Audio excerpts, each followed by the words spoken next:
Hello and a warm welcome to HW News Network, your one-stop show, truth be told, for some engaging and thought-provoking conversations. The first phase of polling in Jammu and Kashmir has got over, and 24 assembly constituencies were in the electoral fray. And to name a few of them, these were across the Chenab Valley of Doda, Kishtwar, and Ramban, as well as South Kashmir. If you talk about, there were districts of Anantnag, Pulwama, Kulgaon, Shopia. Now, the voter turnout has been till about 5 p.m., close to about 60%, but the final figures have to come out yet. But what is so different about the elections of 2024? Of course, this is the first election in the last 10 years after the abrogation of Article 370. But this time, apart from India Alliance, apart from BJP, there are fundamentalist forces, there are independents which are making the battleground of the political battleground of Kashmir quite unique.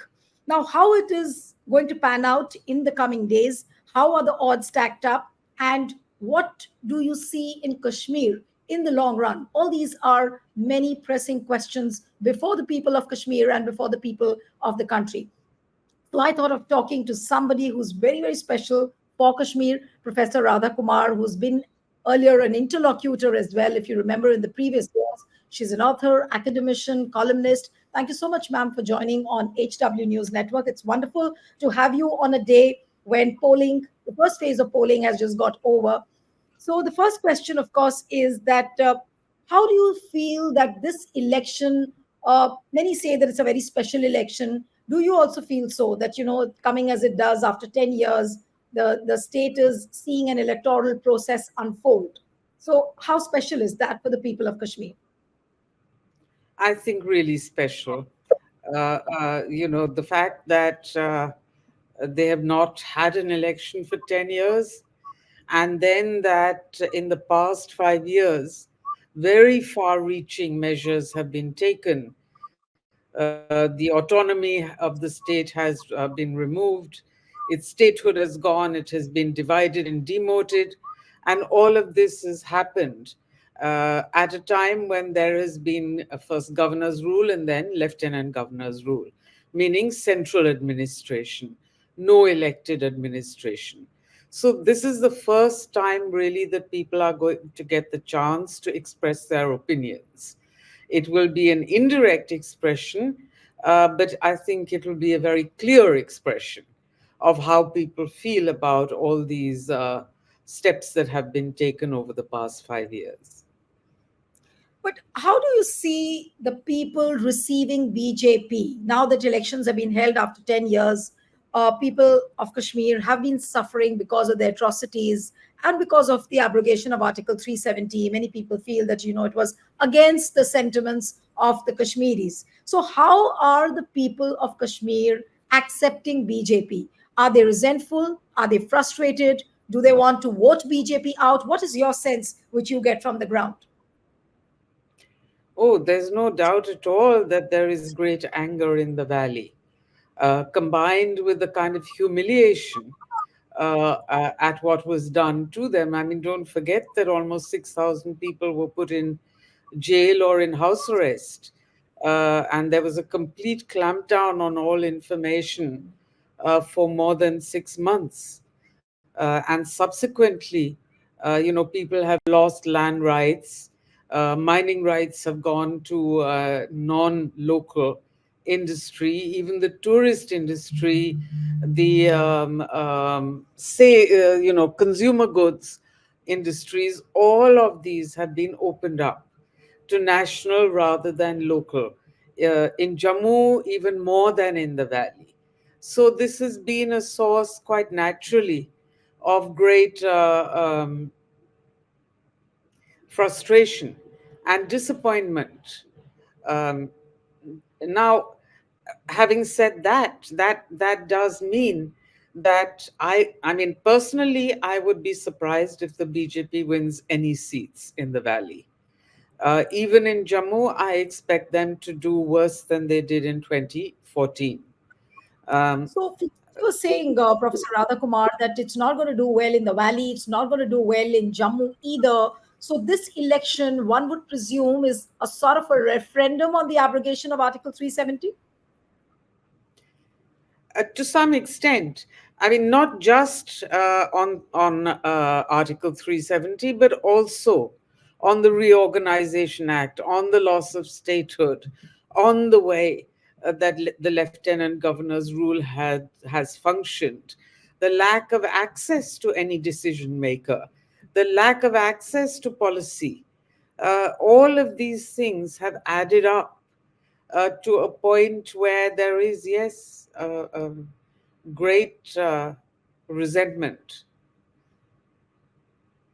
So and you yourself are saying that BJP doesn't seem to be doing too well in Jammu and in uh, in the valley as well. So what does this? What I mean, if it all it loses badly, what will this really mean for BJP?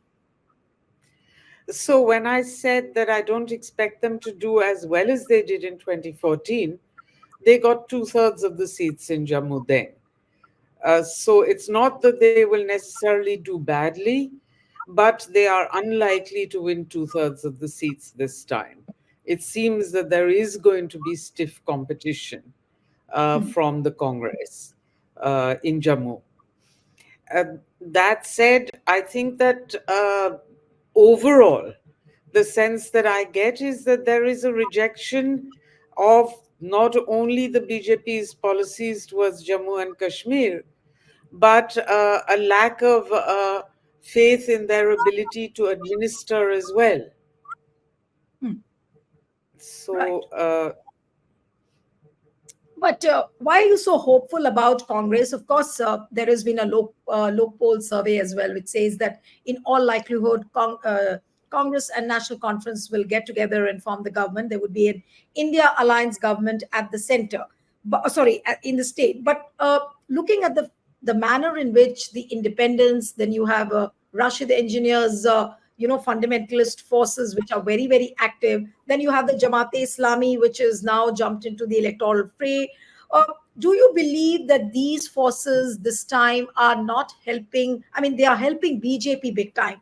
And there is a tacit understanding between BJP and Jamaat and Rashid and the independents. let me put it this, let me say several different things. First of all, um, there is no doubt that the entry of so many new parties and independents into the political fray is likely to fracture votes. And you might find candidates winning by very small margins in certain areas. Having said that, I would not categorize Engineer Rashid as a fundamentalist, nor would I call the Awami Ittihad Party fundamentalist. They are very political, of course, and they will include former militants, I'm sure. But then, frankly, the BJP admitted former militants into its fold, so I don't think that that is a criticism. And of course, from a peacemaking point of view, if militants turn to constitutional politics, that is generally a good thing, though I am diverging a little bit from the subject. If you look at the Awami Ittihad Party's manifesto or watch the speeches that Engineer Rashid has been making recently, they are far more political than they are. There's no religion really in them. One or two small conservative points. Uh, but the main agenda is a political agenda.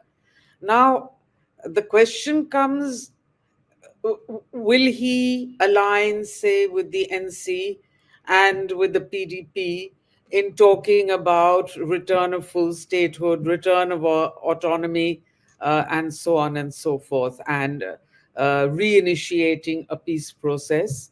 This is something that we will be looking for after the election, assuming that his party gets a reasonable number of seats in this election. Similarly, now, if we look at the Jamaat, of course, we know that they are a conservative religious uh, organization. Um, which is also quite politically active, even though they have boycotted elections for many years. And they have formed an alliance with the engineer Rashid's Awami Ittihad Party. So this is again, it's a new twist. We have to see how does this play out, how does this develop. They Right. But say no, that they are interested in administration. right. No, but certainly it's a new twist, and we do not know how it's going to unfold. But these allegations, these charges that, Engineer Rashid might be a BJP's proxy, and there are many people on the ground who are saying that this time Ram Madhav is the one who's holding the reins of BJP, and he's gone about and had a dialogue with Jamaat, which is not out too much open in public domain. So, what would you say to that? Is BJP trying to woo these fundamentalist forces, and they are trying to fracture the vote through these forces like Engineer Rashid, Independence, Jamaat? So, I just like you, I have heard all of those rumors, and this is not the first time that a Hmm, union administration will have interfered in elections in Jammu and Kashmir. One cannot claim to be very surprised by the rumors and the allegations, but I have to say I don't have any proof of any sort hmm, on them. So to me, it is a believable speculation, but I would not myself advance it simply because I don't have any proof. Um, hmm, how will it actually work?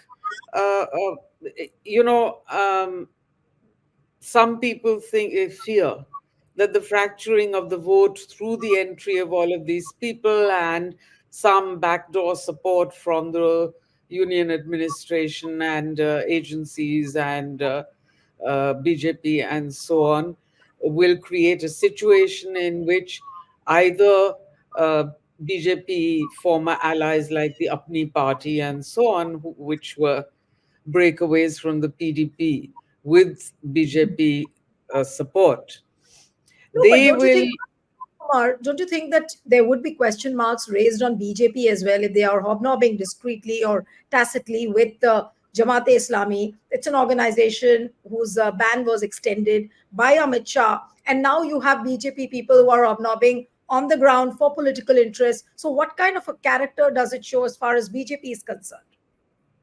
So, the BJP will obviously deny that it is hobnobbing or supporting. And where is the proof? Nobody as yet has gone around cataloging BJP leaders hobnobbing, as you say. Ram Madhav could well claim that he's looking at, peacemaking and the entry of radical forces into politics means that they are moderating themselves. This kind of argument may well be advanced. Hmm, We will only see in the months to come what the hmm, actual truth of it is. I will hmm, say one thing, and I may be very dated on this, but traditionally the Jammu Kashmir Jamaat-e Islami was seen as far as pro-Pakistan. Now, what that actually means in practice, again, is an open question that we will have to see. Does it mean that there will be some covert support for Pakistan backed claims or groups? Or is it something that is a matter of the past and no longer of the present? Uh, a question to be seen. Now, on post election, I would expect whichever administration comes, and my guess is it'll be a coalition of, uh, it won't just be NC Congress, but NC Congress will be a part of it, and perhaps some other smaller groups or individuals will join or support. Some kind of alliance of that sort is what I would expect. I may be entirely wrong, of course, on this, but based on that expectation, one of the things that a new administration and a new legislature is going to do is demand full statehood. And they are going to campaign against all these transfer of all these powers to the Hmm. lieutenant governor, which I know we'll come to in a minute or two. Yes. So I would expect the Awami Ittihad Party or the Jamaat-e Islami or independents to actually support these demands. So, this whole question of being BJP proxies, to what Right. extent are they actually going to be BJP proxies? I Hmm. mean, will a Sheikh Rashid, who has himself been incarcerated for 5.5 years now, and previously many times before, uh, will a person like this support a tough security policy that puts journalists in jail under UAPA? I don't Absolutely. see it. No, but there's another serious question, and of course, and after that, I want to come to what happens to PDP, because PDP is facing an existential crisis. But you were talking about the rise of the radical elements. Now, of course, it's fine that there's a mainstreaming of all these forces. It's good. They occupy constitutional posts. They run a government, and as you said, that will they have these demands, under their belt of granting full statehood, constitution, and all of this? But what will it do to the Kashmiri fabric if we see a rise of radical forces? And what are the chances if they go astray, if they are not in line with the constitution, then what happens? Is this a big risk for Kashmir as well? No, I don't foresee them violating the Constitution. And actually, the sad thing is that it is the union administration which is violating the Constitution all the time, including on federal rights, uh, in which, of course, Jammu and Kashmir is a glaring example of the violation of federal rights. Uh, Now, when we say rise of radical elements, I am not sure to what extent you can classify. As I said earlier, too, the Awami Ittihad Party, for example, I don't think can be called any more or less radical than many of the what we call mainstream parties. As far as the Jamaat-e-Islami is concerned, mm, they were active in electoral politics so long ago that I don't actually remember what their role was or how radical they were. So I would caution that we must be very careful when we say these things. And when we say rise of radicalism, um, there are two separate points to be considered. One, that the this period does not compare to the insurgency of the late that broke out in the late 80s and through the early 90s, in which too it was mostly politically radical, but not religiously radical. uh, that combination was limited. Pakistan tried to inject more and more of that combination, but they were not successful on the whole. And and this period is not even one in which you have a major insurgency. So, in that sense, it is even less radical, even less politically radical than that period. So, Professor Radha Kumar, now I want to come to the fact that PDP is going through an existential crisis. Though Mehbooba has put her daughter, she's fielded her daughter, and but chances of her winning this time look very very slim if you talk to the people on the ground. Now, what has really gone wrong with the PDP? Are they paying the price of aligning with BJP earlier, and that's the consequence which they are facing this time? It's not, there are two elements of that aligning with the BJP. Yes, of course, people feel that that was a terrible mistake and that the PDP opened the door, in a sense, for the BJP.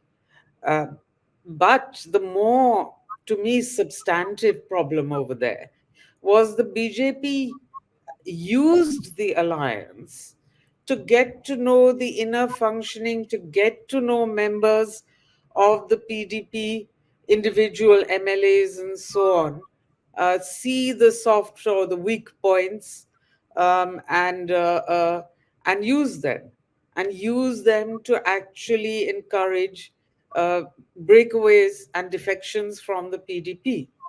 And that was a terrible, terrible, an absolute violation of democratic political ethics Hmm. that took place at that point.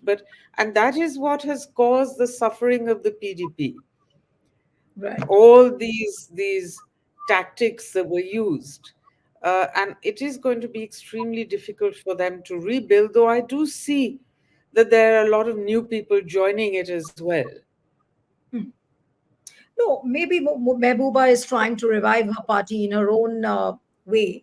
But do you believe that this elections in 2024, PDP actually has been replaced this time by Engineer Rashid and the independents who are in the electoral fray? That's a very interesting question, actually. I hadn't thought of that particular comparison, but it is a very interesting comparison. Of course, their political languages are a bit different. Mehbooba, if you recall, focused on the healing touch, on Yes. peacemaking, and so on. And Engineer Rashid is focusing more, I would say, on human rights and on restoration of, statehood and autonomy. But having said that, there's an element of what would be called student radicalism, not religious radicalism, not necessarily political radicalism, but that element of blunt and emotional and passionate speech. That is something that is common to the PDP and to the Awami Ittihad Party, the PDP of its early days. That is common, and that is the resonance. Both of them do have a similar resonance on exactly that. Right, absolutely. But, ma'am, how do you see the things unfolding as far as the newly elected government is concerned? And of course, now that LG has greater powers, there has been an amendment in the law which makes him more powerful. So, whichever government, whether it is the India Alliance government or if it's a BJP government, of course, then things won't be that bad. But supposing if it's an India Alliance government, then do we see a repeat of what we are seeing in Delhi? Will Kashmir become like the Delhi model of governance? Yes, I mean, the new rules are very similar to the rules that were made for the Delhi administration. In fact, they are giving even more powers to the lieutenant governor than the Delhi Amendment Act did. Uh, do you know? I mean, it's utterly absurd. It goes to the point that the lieutenant governor's representative can sit in on all cabinet meetings, that ministers have to give their meeting agendas to the lieutenant governor's office uh, before they have their meetings. This whole thing, it's like, what is it? It's like some sort of, school, headmistress of a school or headmaster of a school,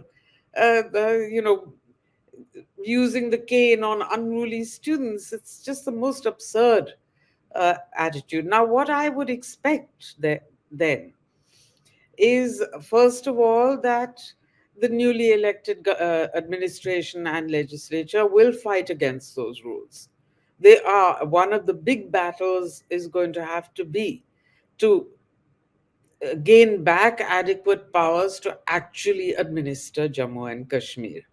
Now, I also feel that if the union administration thinks that they can ignore that, that is not going to be easy to do, because eyes will be fixed on that.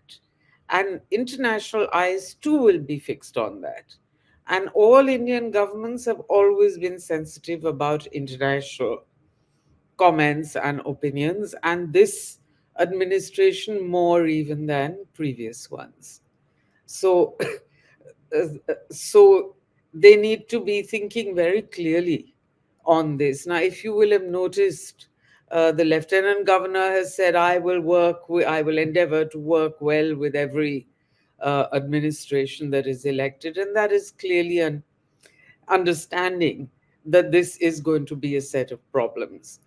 He could voluntarily take a back seat on most policy decisions. He could voluntarily not have his representative in meetings and say there is no need to send agendas and all the rest of it. Will he do it? Well, we shall see. Again, within the first, I would say, 6 months post this election, all of this will become extremely clear. Uh, there's another worry, Professor Radha Kumar, that now with the rise of the radical forces, uh, let's wish and pray that nothing goes wrong. But supposing if things don't go the way as everyone is expecting, are there chances that we could see a return of militancy in Kashmir if things are not handled properly by the center? Because this is like a very soft ball, which can explode Yeah. anytime. And so, how does one really handle this? And I'm specifically asking you this question because you visited Kashmir in times when there was stone pelting, and we've seen that horrible era in Kashmir. So now, what are the challenges, and do we expect a return of militancy, or can militancy return? Well, I mean, we have seen the rise of militancy in the Poonch Rajouri and Jammu regions spreading to South Kashmir. So it's Yes. not as if it ever went away fully. It subsided, it rose, it subsided, it rose, that kind of thing. And there is no doubt in my mind that that could be a threat if the newly elected administration is not allowed to administer. On the other hand, if it is allowed to administer, if statehood is restored, if a dialogue on peacemaking across the border resumes, and if some discussion of uh, elements of special status also takes place, then I think you could see a fairly substantive peace process emerging. Hmm. No, but which means Now, that some of, challenges. some of these things are very unlikely. I mean, Yeah. this administration is certainly not going to reopen any conversation on autonomy. Hmm. Um, but True. statehood, I think there's a very good chance. Hmm. But do you think that this abrogation of Article 370 can it be overturned? That doesn't seem to be a possibility now. I would never say that. It may not be overturned in this third term of the Modi administration, Hmm. but what happens after that, we don't know. Hmm. And let me add to this that time and time again, over the past 70 years of independent India, there have been efforts to discuss peacemaking with Pakistan, not only about Jammu and Kashmir, but also the Pakistani controlled or occupied parts of the former princely state. And the formula that has always emerged has been one of the same autonomy in all parts, Hmm. without necessarily changing the territorial status. So that has been the only workable formula that the two sides have come close to agreeing, and Hmm. in which the bulk of people of Jammu and Kashmir have been on board. Right. So I don't see how you can run away from that, and I do believe that that any future path towards a lasting peace is going to require. Right. I mean, after listening to you for more than half an hour, Professor Radha Kumar, it seems that, of course, elections are something to celebrate. At least an electoral process has begun, but challenges still seem to be galore. And my last question to you is that what is really the future of Kashmir? Uh, does it look bleak? Does it look encouraging? Does it look hopeful? according to you? Uh, I mean, these past 5 years, it must have been so bleak, so bleak. You look at all the indicators, whether economic or social or political, life has been very hard in Jammu and Kashmir and in Ladakh. We should not forget Right. that in Ladakh too, they still don't have sixth schedule. They still don't have their own elected administration. It's a huge set of issues. Um, so one must hope that these elections begin a process of betterment. The only question for me is that it must be in real time. It must not be such a delayed process that people lose hope altogether. And for that to happen, we are going to need a lot of loud voices. But we are talking about a healing touch that, the people of Kashmir have been going through a very bad time for the last 5 years. Now, what happens if BJP comes to power? Because there are strong chances where people are talking about the fact that National Conference can join hands with BJP and they can form the government. Do you think that the healing touch will be provided by these two parties coming together? And what is the probability you see of National Conference coming together with BJP? Zero. I don't think that, let me be perfectly frank, I actually think that no regional party is going to make a formal alliance with the BJP. And that may even include factions like the People's Conference and maybe, I don't know about the Apni party. But I think it's going to be extremely, extremely difficult for the BJP to form, I would say virtually impossible. I just simply don't see that happening. You don't see BJP forming an alliance with even a single smallest party in Kashmir. That's what you're saying. No, well, single smallest is not going to be in a position to make an administration in alliance with the BJP anyway, right?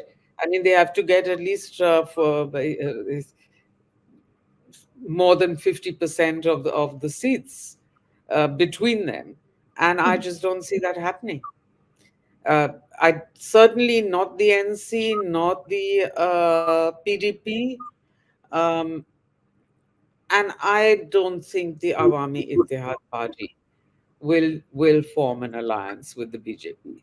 But I may, people say things. I don't know the history of this party well enough, but I would be very surprised. Let me put it But this way.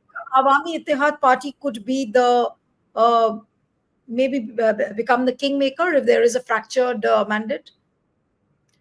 It could, it could, but I think in that case they might offer outside support to, the NC, Congress, PDP, whatever other alliance, to an opposition alliance, not a BJP alliance, is my guess. So, in entirety, it's not too much of a good news for BJP. If these small parties don't come and form an alliance with BJP, then which means that whatever BJP has done in the name of abrogation of Article 370, after 10 years when we have an election, which means that BJP is isolated, BJP is lonely, and nobody would want to join hands with BJP. Yes, I mean, I would, I wouldn't put it quite as bluntly as that, but yes, I think I pretty much agree that very, very, very few. There may be tiny little parties that would align. Certainly in Jammu, there may be. In the valley, maybe something like the Apni party, but I don't think that they would have enough seats to make a So, by and difference. large, we will not see any kind of alliance as far as BJP is concerned. People will That's my, remain aloof from BJP. that's certainly my thinking. All right. And I hope I'm right. Right. So the next phase of Kashmir polls is on 25th. That is the second phase. So we'll have to wait and watch how things unfold. But 24 assembly constituencies have completed the polling. And this was the day when I decided to speak to Professor Radha Kumar. You've heard her for for the last 36 minutes. And you must have gotten an idea, a fair idea of what the Kashmir politics is all about, what this election is all about, and what kind of a future are we going to expect as far as Kashmir is concerned. It was really wonderful talking to you, Professor Radha Kumar. And thank you so much for joining on Thank HW. you for having me. Thank you, ma'am. Stay ahead with our cutting edge news app. Instantly access the latest shorts in just 1 minute and breaking news in just 50 words. Download now for a smarter, faster news experience.